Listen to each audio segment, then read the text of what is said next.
Good morning student. Last class में बेटा हमने वेक्टर का पूरा कॉन्सेप्ट कर लिया था और वेक्टर का अगर इतना कॉन्सेप्ट आपको आता है तो फिजिक्स में कहीं दिक्कत नहीं आएगी। बाकी तो मैथ्स में आप 12th क्लास में पढ़ोगे वेक्टर। हमें वेक्टर में जितना पढ़ लिया हमने, जितने भी हमने वेक्टर के लेक्चर किए, इनके अलावा हमें इससे ज़्यादा नहीं पढ़ना है, ठीक है। और लास्ट जो टॉपिक था हमारा डॉट प्रोडक्ट और क्रॉस प्रोडक्ट वाला, वो भी कंप्लीट हो गया। उसमें न्यूमेरिकल में हमने डिस्कस कर लिया कुछ। अब आज हम एक नया टॉपिक लेके आ रहे हैं बेटा, जो हमारे फिजिक्स में बार बार हमें काम आता है, डिफरेंशिएशन। डिफरेंशिएशन मैथ्स का ही टॉपिक है, डिफरेंशिएशन भी मैथ्स का ही एक टॉपिक है, जिसको मैथ्स में आप पढ़ोगे डिफरेंशियल कैलकुलस के नाम से, डिफरेंशियल कैलकुलस के नाम से। और अपने जो फिजिक्स में है ना, कुछ चैप्टर्स के बीच में इसके कुछ फॉर्मूले लिखे हुए हैं, बस इसके अलावा कुछ नहीं लिखा। हमें भी उतना ही पढ़ना, हमें ज़्यादा नहीं करना इसको, हमें ज़्यादा डिटेल से नहीं पढ़ना डिफरेंशिएशन को, क्योंकि ज़्यादा डिटेल से तो मैथ्स वाले बच्चे मैथ्स में करेंगे।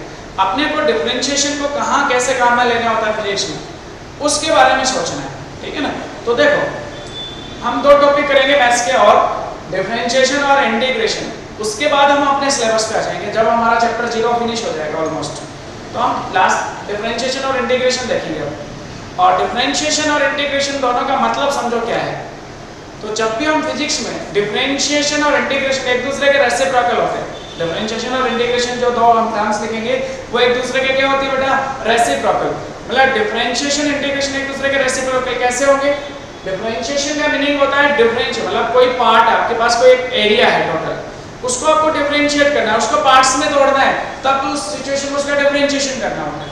और अगर बहुत सारे पार्ट्स हैं उस एरिया के और उसको कलेक्ट करना है, एक साथ कंबाइन करना है, तब हम करेंगे इंटीग्रेशन बेटा।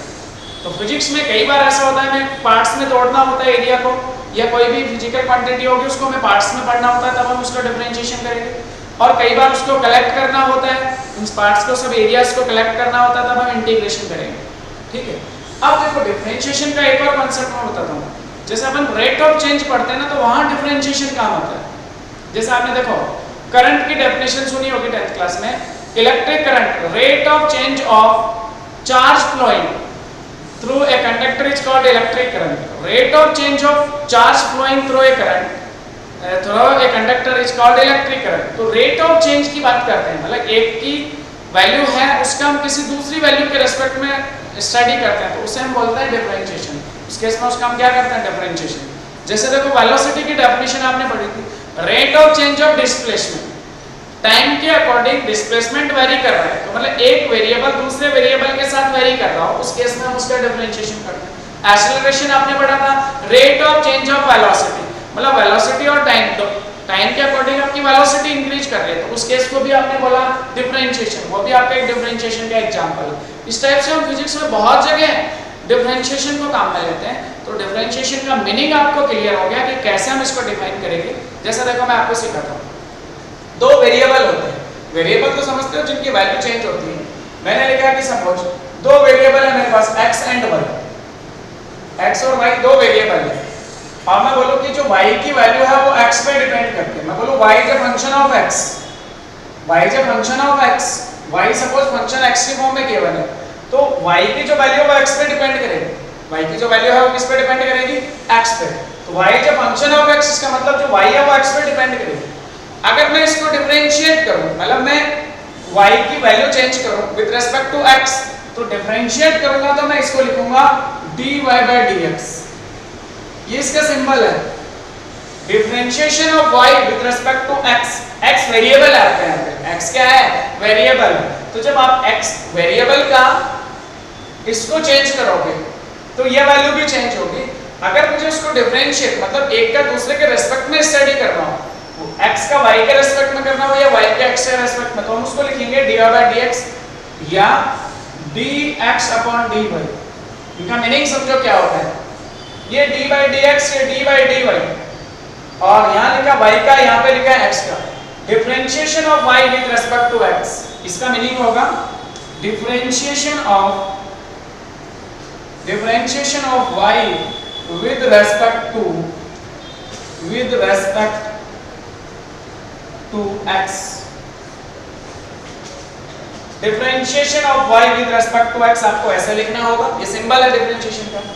Differentiation of x with respect to y, मतलब नीचे वाले जो वेरिएबल है उसके रेस्पेक्ट में डिफरेंशिएशन करना है। इसका मीनिंग हुआ differentiation of x respect to y। तो आपको एक चीज पता चल गई कि जब भी किसी फंक्शन का डिफरेंशिएशन करना होता है, किसी वैल्यू का या किसी वेरिएबल का डिफरेंशिएशन करना होता है दूसरे वेरिएबल के रेस्पेक्ट में, तो उसको हम ऐसा डिनोट करते हैं। डिफरेंशिएशन को या तो ऐसे या फिर ऐसे, या किसी और में भी हो सकता है, t का फंक्शन हो सकता है, z का फंक्शन हो सकता है, वेरिएबल कुछ भी हो सकता है, ठीक है ना, वेरिएबल कुछ भी हो सकता है। तो अब आप देखो डिफरेंशिएशन का एक कांसेप्ट तो सीखे कि कैसे लिखा होता है, एक सिंबल तो इसका आप सीख गए। अब हम बात करें फंक्शंस की। हम 4-5 टाइप के फंक्शंस की बात करेंगे, आपने थोड़ा बहुत पढ़ा भी होगा पहले। फंक्शंस, मैथ्स का ही टॉपिक है फंक्शंस, इसी में हम काम में लेंगे क्योंकि हमारे काम आएगा। तो सबसे पहले हम बात करें अलजेब्रिक फंक्शन। जैसे अलजेब्रा आपने 10th क्लास में पढ़ी होगी, 9th-10th में x की टर्म में होती थी x³ x², ये जो इक्वेशंस होती थी वो अलजेब्रिक फंक्शन होते हैं। तो क्या बोलते हैं? Algebraic function. Algebraic function, algebraic function की अगर एग्जांपल की बात करें तो देखो मैंने लिखा y = 2x³ + 6x² + 5x। कुछ भी y जो फंक्शन ऑफ x, ये जो टाइप है फंक्शन का, ये अलजेब्रिक फंक्शन का टाइप है। ये कौन सा फंक्शन का टाइप है? Algebraic function. इसको हम बोलेंगे अलजेब्रिक फंक्शन। y = 3t, ये भी एक अलजेब्रिक फंक्शन है। y जो फंक्शन ऑफ t, y जो फंक्शन ऑफ t, तो y = f of t लिखेंगे। तो ये भी एक अलजेब्रिक फंक्शन का एग्जांपल है। और भी हम कई एग्जांपल्स हो सकते हैं। y जो फंक्शन ऑफ, मतलब दो वेरिएबल x y z की या t की या कुछ भी टर्म में हो जिसमें वो सब वेरिएबल हो, कांस्टेंट हो, तो इसको बोलते हैं अलजेब्रिक फंक्शन, जो आपने 9th क्लास में या 9th क्लास में डिस्कस किया होगा मैथ्स में। तो पहला टाइप आपको समझ में आ गया अलजेब्रिक फंक्शन, ठीक है ना। दूसरे टाइप फंक्शन की बात करें तो आपने ट्रिग्नोमेट्रिक फंक्शन पढ़े होंगे। ट्रिग्नोमेट्रिक फंक्शंस 6 होते हैं क्या? sin cos tan cos sec cosec, ये सब ट्रिग्नोमेट्रिक फंक्शन होते हैं। जैसे मैं लिखूं y जो फंक्शन ऑफ t, y जो फंक्शन ऑफ t, तो मैं बात करूं y = पहला ट्रिग्नोमेट्रिक फंक्शन sin t, इस t के साथ मल्टीप्लाई, एंगल कुछ भी हो सकता है, sin 80 sin 50 जो भी, तो y जो फंक्शन ऑफ t, y जो फंक्शन ऑफ t ये आपका ट्रिग्नोमेट्रिक फंक्शन है। जो वैल्यू कैलकुलेट करते हैं वो अलग कांसेप्ट है। मैं लिखूं y = tan 6t, 6 कांस्टेंट इसके साथ मल्टीप्लाई है, तो y जो फंक्शन ऑफ t है, कौन सा फंक्शन है? Trigonometric function. ये कौन सा फंक्शन है? Trigonometric function. तो ट्रिग्नोमेट्रिक फंक्शंस में 6 ही होंगे, sin cos tan cos sec cosec। तो आपको फंक्शन लिखना समझ में आएगा। मैं लिखूं कि सपोज एग्जांपल मैंने लिखा y जो फंक्शन ऑफ z, तो मैं लिखूं y = cos twice z। तो आपको ये पता चल गया कि y जो फंक्शन ऑफ z है, और ये कौन सा टाइप का फंक्शन है? Trigonometric function. ये कौन सा टाइप का फंक्शन है? Trigonometric function. ट्रिग्नोमेट्री में 6 ही टाइप के फंक्शन होंगे, sin cos tan cos sec cosec। Clear है? इसमें कोई डाउट नहीं होना चाहिए। तो ये दूसरा टाइप फंक्शन का हमने कर लिया। उसके अलावा कौन से फंक्शन होते हैं? अलजेब्रिक हो गए या ट्रिग्नोमेट्रिक हो गए। इसके अलावा इनवर्स फंक्शन, आप देखो बार-बार इनवर्स फंक्शन की भी बात करो। तीसरा टाइप जो है मैं बात करूं इनवर्स फंक्शन। इनवर्स फंक्शन ये काम आएंगे अपने, इसलिए थोड़ा सा स्टडी कर लेते हैं। जैसे मैंने लिखा y जो फंक्शन ऑफ x, y जो फंक्शन ऑफ x, उसको हम ऐसे डिफाइन करते हैं। मैंने लिखा inverse function y = x⁻⁻1। x वैसे अलजेब्रिक है बट पावर में -1 है, तो इसको बोलेंगे इनवर्स फंक्शन। y = 1/x एक इनवर्स फंक्शन है। मैंने एग्जांपल लिया y = sin x⁻⁻1, sin x⁻⁻1, जिसको लिखा जा सकता है y = sin inverse x। x की पावर नहीं होगी, ये इनवर्स होगा, sin इनवर्स x, ये एक इनवर्स फंक्शन है। It is A inverse function. Clear हो गया आपको इनवर्स फंक्शन? मैं सिंपल एग्जांपल ही बता रहा हूं, आपके दिमाग में रहना चाहिए कि कौन से टाइप का फंक्शन है। तो हम इसको बोलेंगे इनवर्स फंक्शन।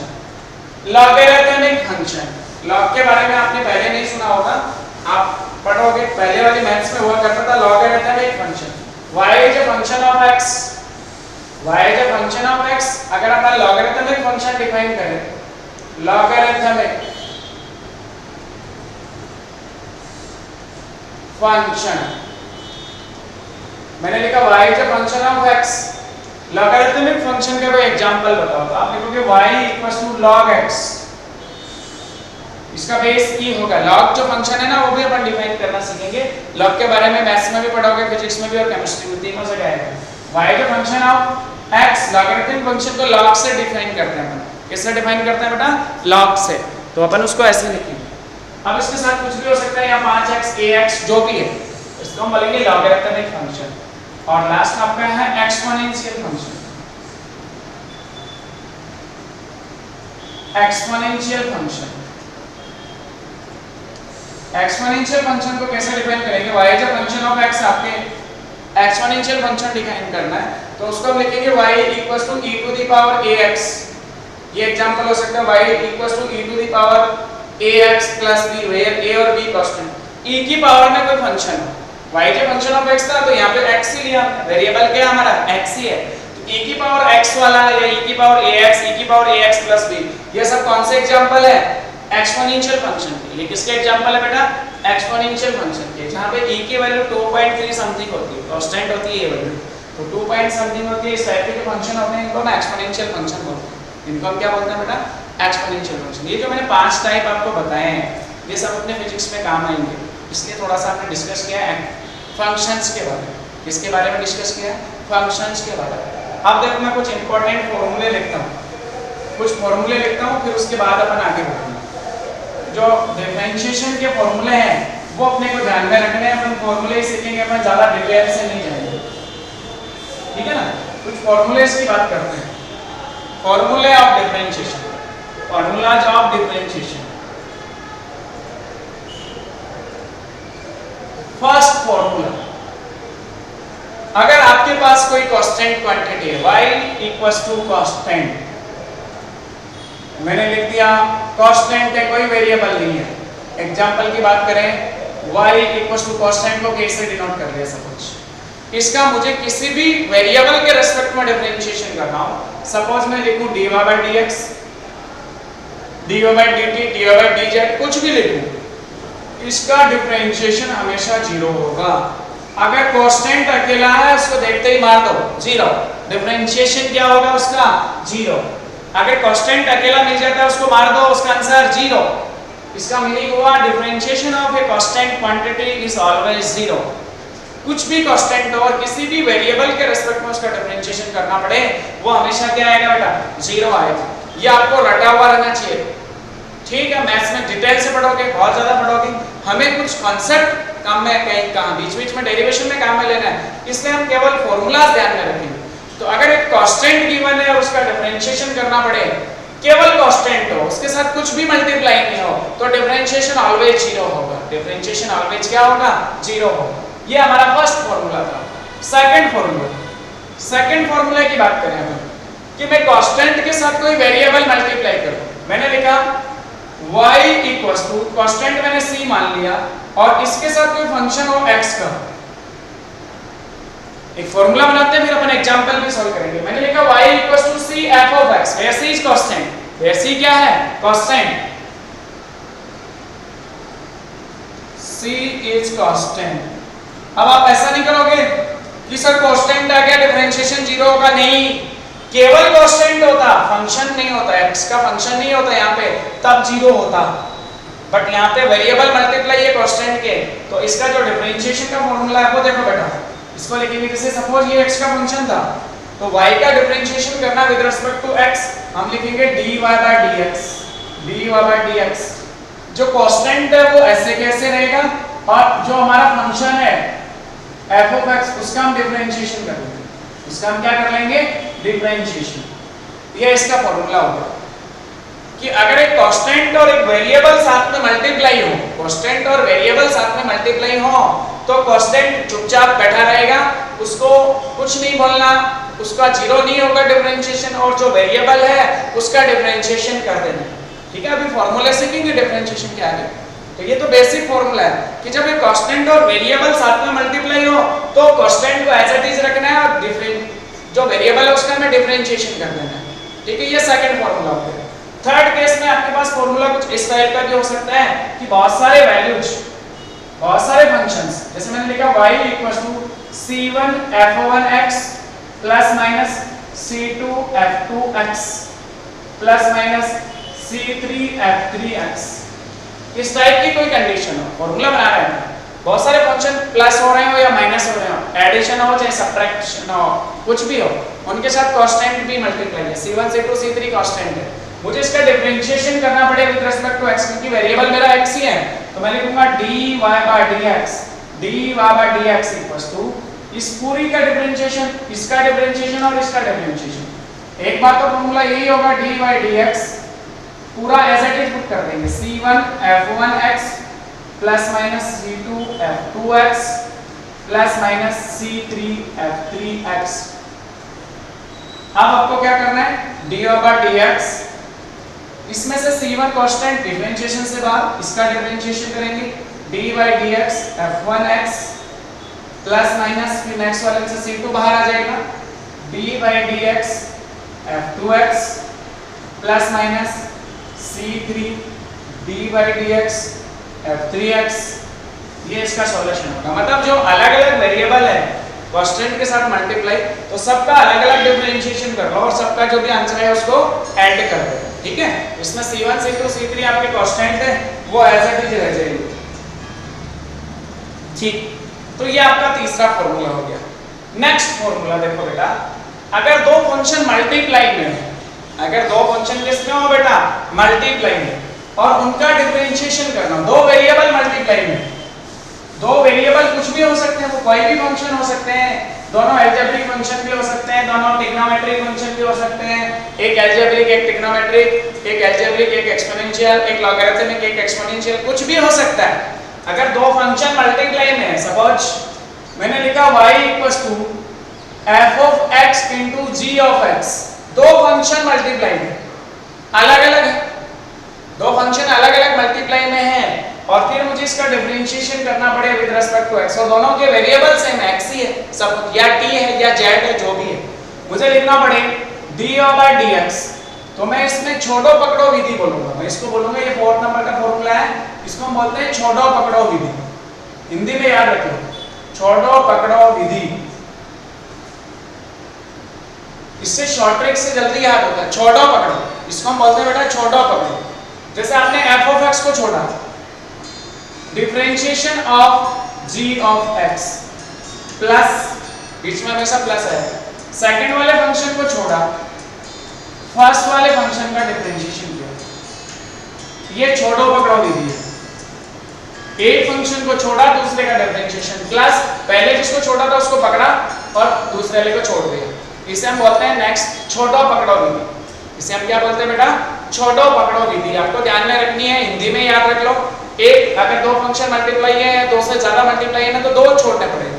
अगर इसी में क्वेश्चन ऐसा होगा कि तीन फंक्शन मल्टीप्लाई में होते हैं, तो दो छोड़ते फिर एक का डिफरेंशिएशन, प्लस फिर बाकी कोई दो छोड़ते फिर एक का डिफरेंशिएशन, ऐसे 3 बार लिखा जाता है, ठीक है। तो इसे हम बोलते हैं छोड़ो पकड़ो विधि। क्या ये कॉन्सेप्ट आपको अच्छे से क्लियर हो गया? ठीक है बेटा, कितने फॉर्मूले आपको ध्यान में रखने आज तक, कल हम इस पे और आगे बढ़ेंगे नेक्स्ट क्लास में। Thank you.